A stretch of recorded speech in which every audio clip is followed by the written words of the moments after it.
Tayo is the brilliant super executive, the beautiful and bossy daughter of Otunba Adegboye. Despite being the daughter of the super rich Otunba Adegboye, all she ever wanted was to be loved. The desire for love led her on a journey of sorrow and terrible pains. Along the line, she got saved and gave her life to Jesus. Yet her heart yearns for a man to love her for who she is. All I ever wanted was to be loved. It was difficult growing up without my mom, she thought. Jide is this ideal guy with a bright future, while Senami isn't in her class and not one she sees as a potential suitor. Will she ever be able to be loved as she had always desired? Or will she be doomed to a life of loneliness and lovelessness? The Lord appeared to me in the past, saying, I have loved you with an everlasting love. I have drawn you with unfailing kindness. Jeremiah 31:3. In search of a groom. Deji, stay out of my business, Tayo screamed at her brother, hitting the table furiously with her fist. Deji squinted and stared at his sister, who seemed like a stranger these days. You came all the way from Lagos to Ijebu-Ode to ask me to stay out of your business?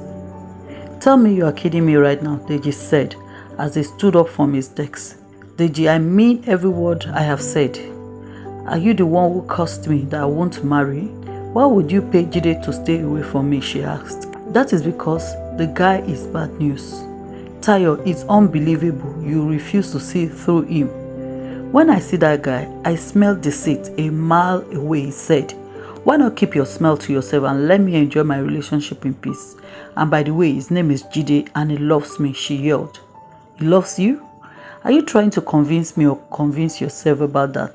Deji asked in distaste.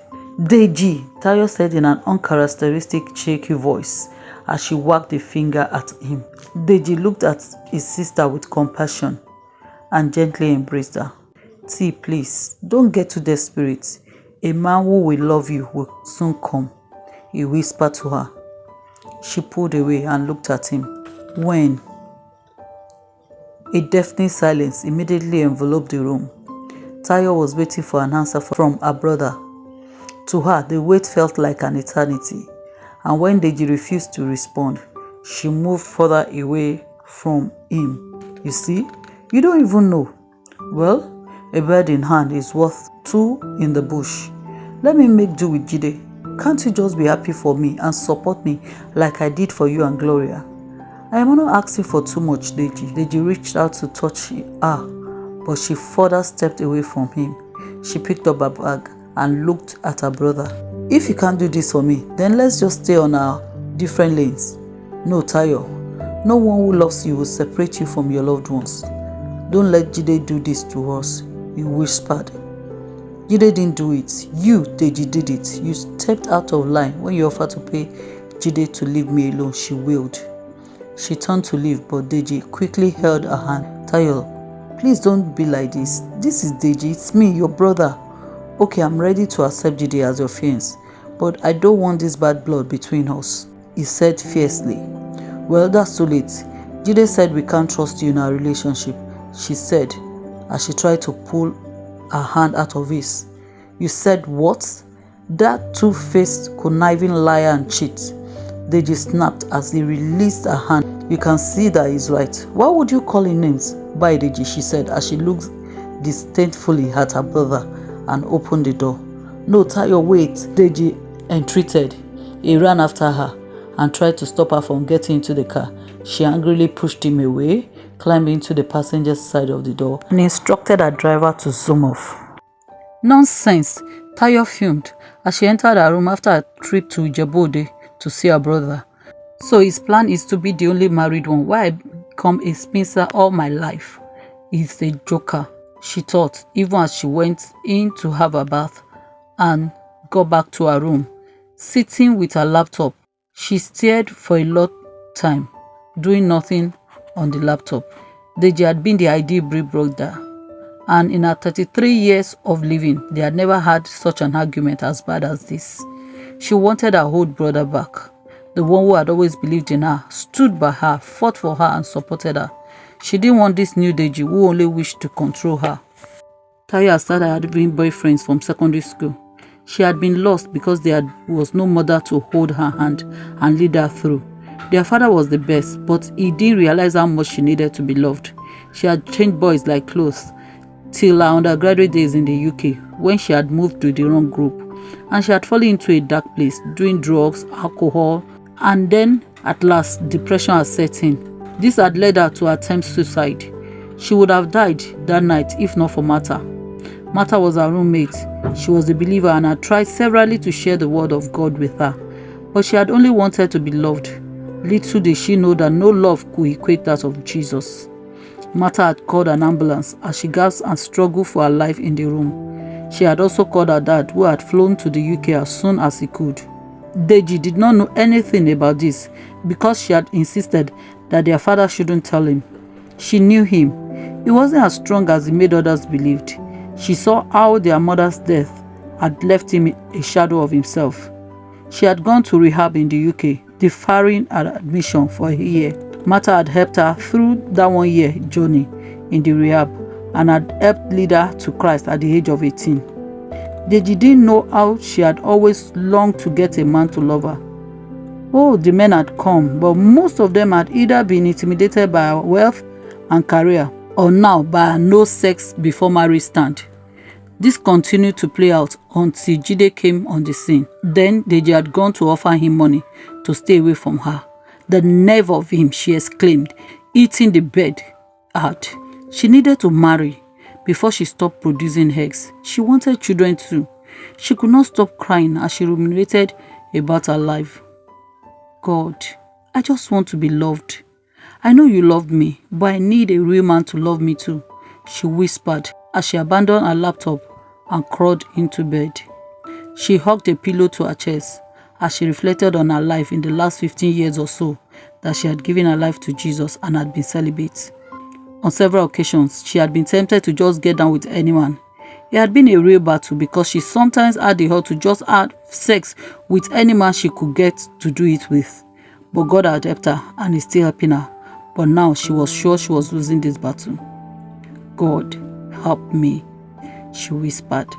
I'm losing this battle. I don't know how long I can afford to be celibate. I'm struggling, she cried. I can do all things through Christ who strengthens me. Yes, I can, Tayo exclaimed as this word of God dropped in her heart. She kept repeating it till the sweet arms of sleep enveloped her and called her to a place of sweet rest. The next morning, Tayo saw that her brother had called her several times. The nerve of him. I'll just leave you to stew in your own juice. Nonsense, she hissed as she walked out of the room. Are you serious? Tayo giggled as she held the phone between her shoulder and hair while typing furiously.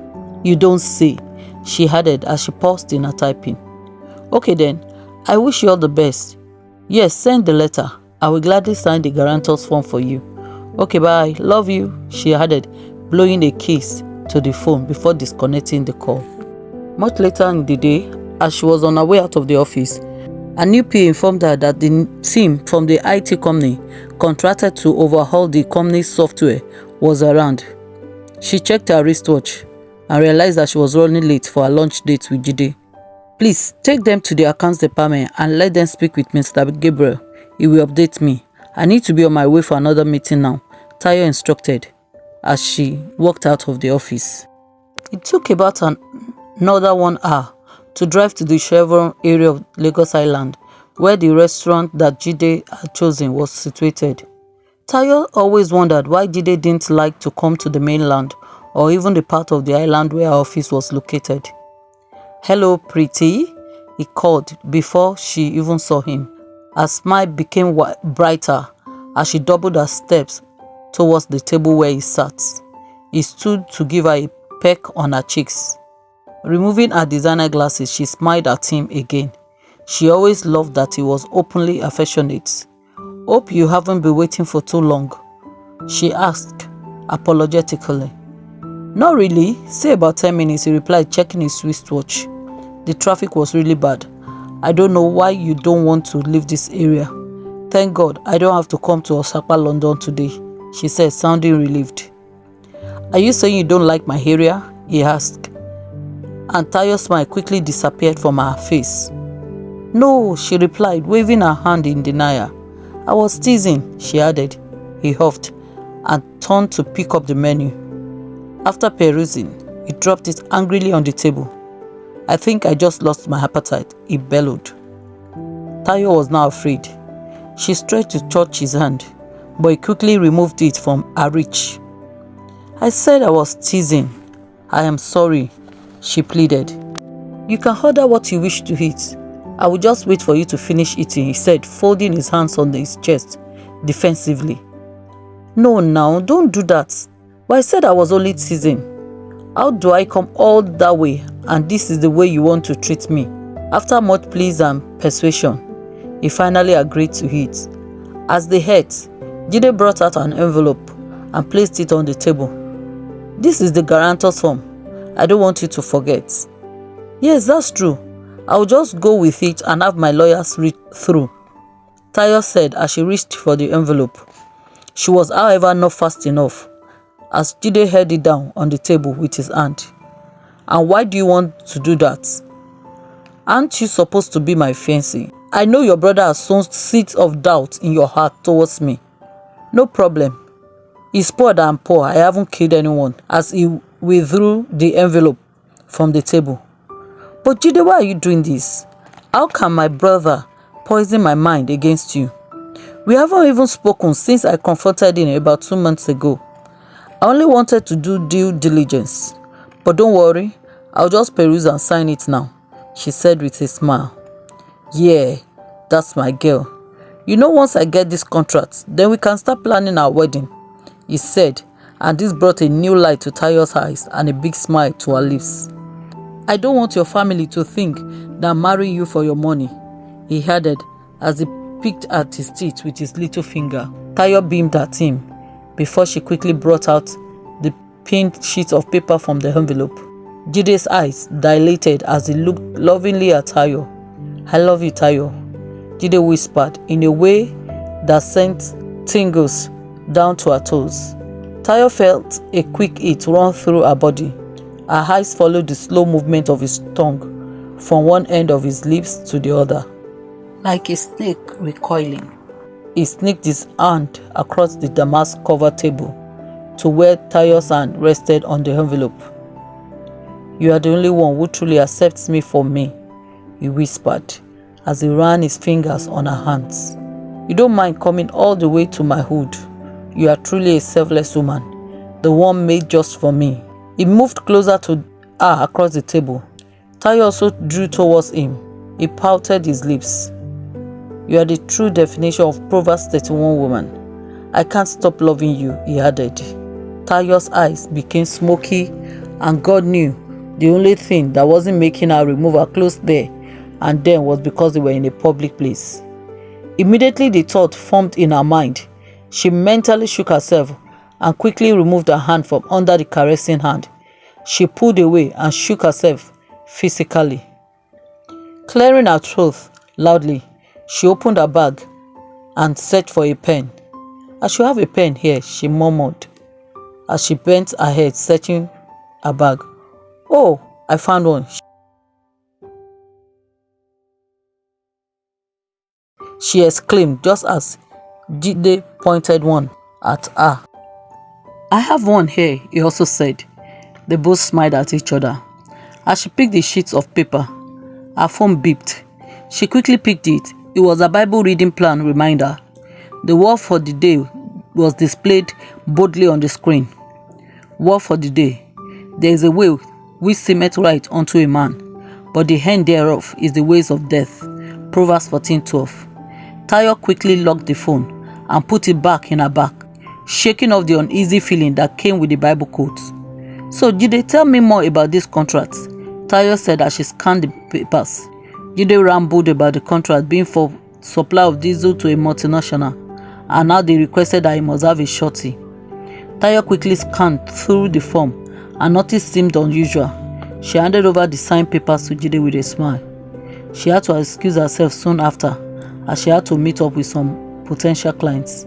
They hugged just before Jide opened her car door in perfect chivalry. "Please keep me posted on how the contract goes," she called before he shut the door. He nodded and waved as the driver drove off. "Please, I gave Dele a bag. It's for Joke. Kindly give it to Gloria," Tayo told her dad as he was about leaving the dining room.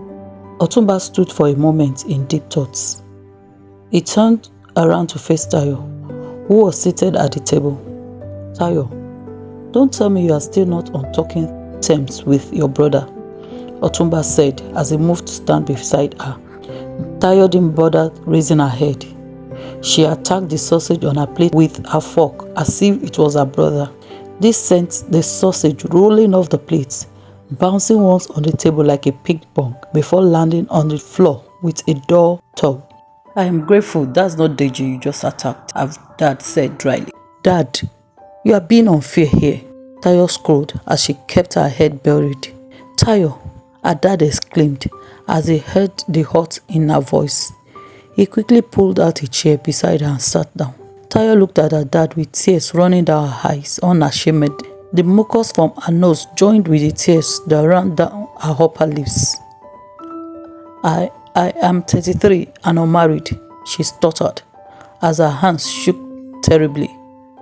"Hush, hush," her dad soothed, pulling her into his arms, while she wept as if her heart was breaking. After a while, Otunba took out the handkerchief in his pocket and wiped her face gently. Tayo collected the handkerchief and cleaned her face properly. "First, Tayo, I may not know how you feel, but I understand and share your anxiety. Secondly, being single at 33 is not a crime or a sin." "Wait," he exclaimed as she was about to speak. "I'm worried about your anxiety and desperation." "Daddy, I am not desperate. I only want to be married like any woman my age," Tayo interjected. Otunba sighed deeply. "Okay, but I haven't heard where your brother opposed that," Otunba said. "Daddy, I said you are being partial. Deji actually went to pay off Jide because he said he's a fraud. How does he know who a fraud is? Was he not a fraud when he agreed to an arranged marriage?" she yelled. "Tayo, shut up there," Otunba shouted as he stood up and looked angrily at her. "You go on and on about this Jide guy. He hasn't even deemed it fit to come and meet your family, and he's still the one causing a fight between you and your brother. Tayo, you and Deji's relationship is one of the best siblings relationships I have seen. How did it get to this? That a total stranger will just come alienate you from the brother you have known all your life?" Adas finished sadly. "You know what? I want to meet this Jide, and this time he had better come. Or..." Otunba stopped and looked at his daughter, who had started crying again.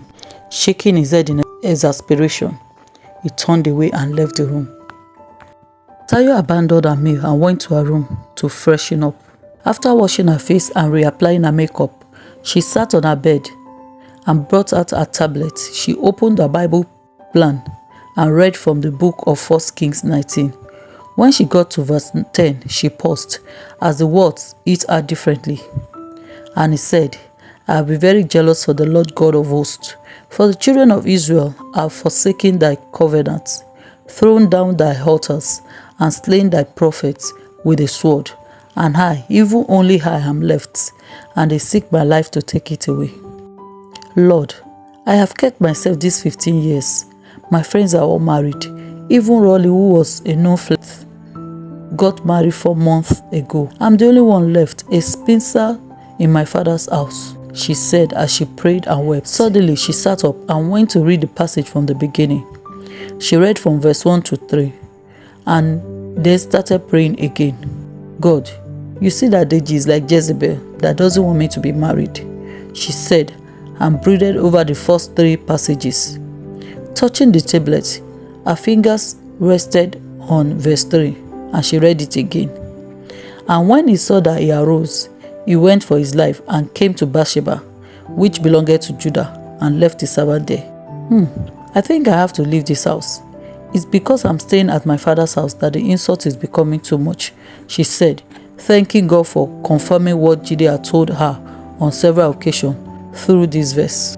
She sprang up like an athlete from the bed, Today is the day the Lord has made. I will rejoice and be glad in it. I will leave this house today, she said. To where? The voice of reasoning asked. She paused, then shrugged nonchalantly.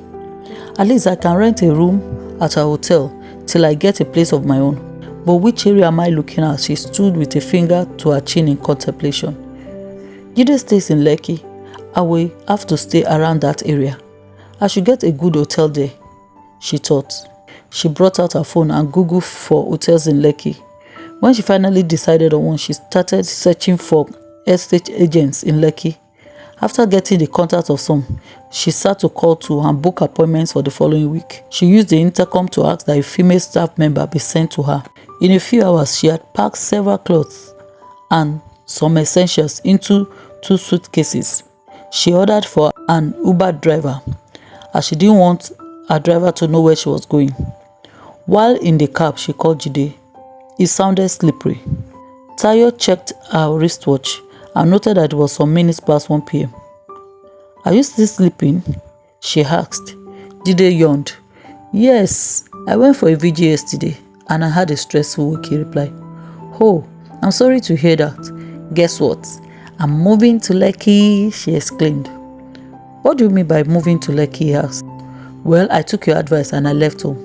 I will lodge in a hotel, but I should be able to get a place of my own by next week. I am now a Lekki babe, he cheered. Atta girl, that's more like it. How can you at your age be under your dad's roof? Let me have the address of your hotel. Once you get there, he added. Tayo quickly gave him the name of the hotel she had booked online, together with the address. When she finished the call, she sent a message to her dad, informing him that she had left Ajoke's house to start living on her own. She asked him not to fret as she was fine and now living in Lekki. She quickly blocked his number after this. Flaring her noses in anger, she muttered, anyhow people, I'll block their numbers, first Deji, then Daddy. Let anybody say nonsense to me, they will receive the blocking of their lives.